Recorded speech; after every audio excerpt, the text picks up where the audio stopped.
Ya, terima kasih Anda kami di seputar Aceh. Pemirsa, semburan gas yang terjadi pada Senin lalu di area perusahaan PT P3 Blang Simpo DPC 1 Desa Senepuk Lapang, Kecamatan Perlatipun, Kabupaten Aceh Timur, sampai saat ini belum ada tanda-tanda dihentikan oleh pemerintah. Semburan gas bercampur air yang terus-menerus keluar dari lubang pipa pengeboran dengan mengeluarkan suara yang sangat keras mengakibatkan warga sekitar menjadi khawatir.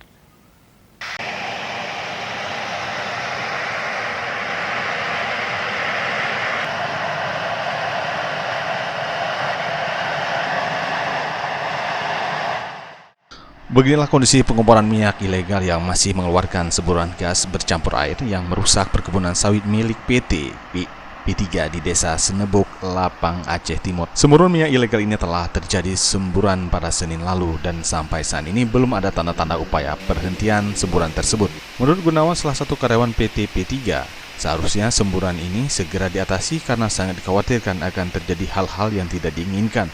Walaupun sudah diberi garis polisi, namun kekhawatiran warga tetap terjadi.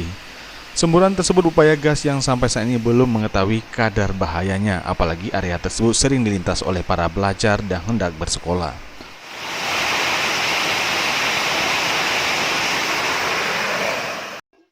Anggapannya ya kami sebagai warga sini ya merasa takut Bang, karena ditimbulkan dari semburan itu sangat keras suaranya. Jadi kami pun merasa terganggu gitu kan. Ya harapannya kalau bisa ya